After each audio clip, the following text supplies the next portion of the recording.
Manifestation. Δημιουργία πραγματικότητας. Το ακούμε συνέχεια. Είσαι ο δημιουργός της πραγματικότητάς σου. Και είναι αλήθεια. Αλλά ο λόγος που δεν κάνεις manifest δεν είναι επειδή δεν αισθάνεσαι αρκετά ή δεν οραματίζεσαι αρκετά πολύ αυτό που θέλεις να πετύχεις.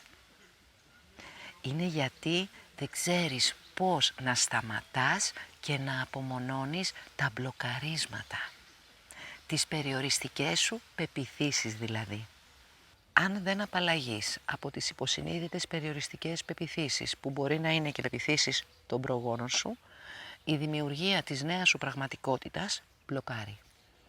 Ο τραυματισμένος σου εαυτός ή η διαγενεαλογική πληροφορία που φέρεις μπλοκάρουν τη δημιουργία της πραγματικότητας που θέλεις να δημιουργήσεις. Σκέψου το. Είναι σαν να θες να πας μπροστά και να έχεις σχοινιά που σε τραβούν πίσω. Τώρα ξέρεις τι χρειάζεται να δουλέψεις για να δουλεύει το manifest που είναι τόσο γνωστό και τόσο άγνωστο ταυτόχρονα. Άκουσέ το πάλι.